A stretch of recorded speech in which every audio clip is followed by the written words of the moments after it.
apektado po talaga ng mga pangyayari po ito yung mga presyo ng bilihin. Kumustahin nga natin ang monitoring po ng Sinag sa presyo ng bigas at gulay. Sa panahon pong ito, si Ginoong Jason Kinglet ng Executive Director ng Samang Industriya ng Agrikultura nasa ating pong linya sa oras na ito. Sir Jason, kumusta ho kayo? Magandang umaga. Si Orly Trinidad po ito sa Radyo na TV pa.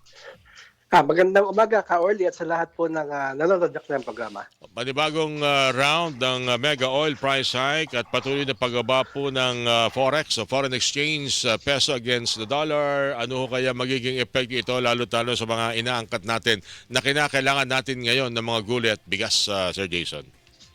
Opo, yung sa ating local ka-Orly, yun ang ating sigurong nais banggitin.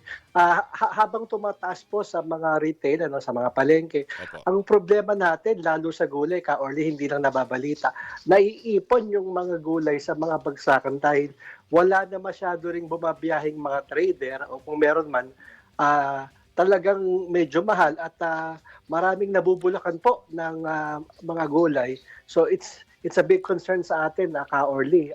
Sa presyo naman ng bigas, alam naman natin, nakaani na ang ating mga farmers at yung nanditong mga bigas ay mga lumang stocks pa. Kaya parang sa langis ba, ka-Orly, walang dapat talagang ipagtaas dahil luma pa yan. Kung meron man, dagdag po siguro sa logistics pero dapat hindi nga sumipa ng malaki. And sa pagkakaintindi natin, nag-price cap na, no?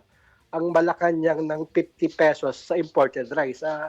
Tama lang po yun. Actually, sobra-sobra na sila sa kinikita kung sa halaga po ng 50 pesos per kilo. Ka-Orly. Dapat pala pinagtutunan ng pansin ngayon ng DA, makipag-usap sa mga maaring tumulong na mga tracker na makuha yung mga naiipong mga ani na mga gulay at maibiyahe sa dapat na maibiyahe para hindi ho tayo kinukulang pala. Nabubulukan pa pala tayo. Tama ba yun, Sir Jason?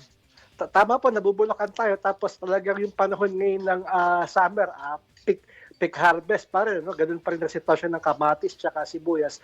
Talagang bagsak presyo kung sa kamatis, ka-Orly, kamukha last year, ano? Halos hindi na pinipitas, nasa 10 piso hanggang 15 ang farm gate. Pero ka-Orly, gusto ko rin banggitin yung sitwasyon lalo ng mga ating mga mangingisda.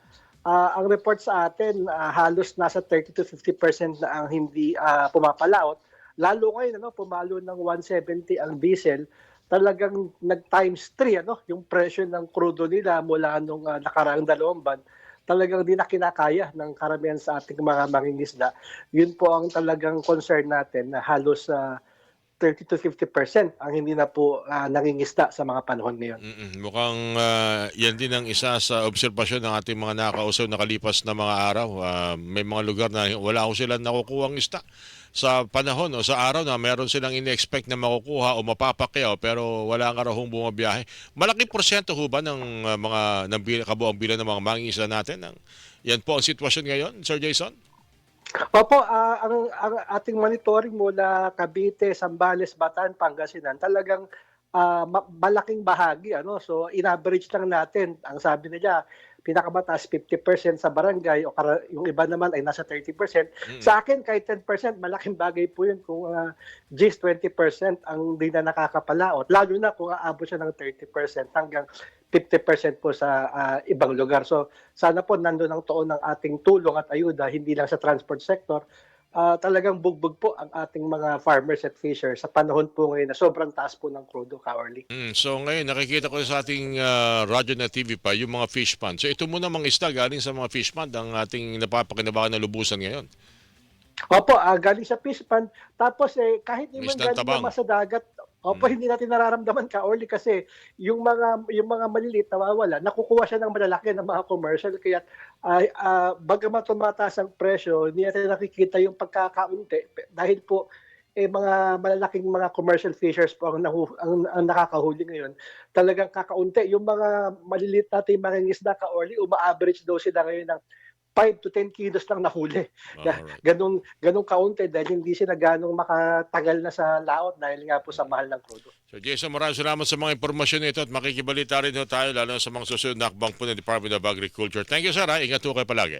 Opo, salamat ka-Orly sa pagkakataon. Good morning po sa kanilang lahat. Executive Director ng Samang Industriya ng Agrikultura, si Ginoong Jason Kinglet, mga kapuso, ang inyo pong napakinggan.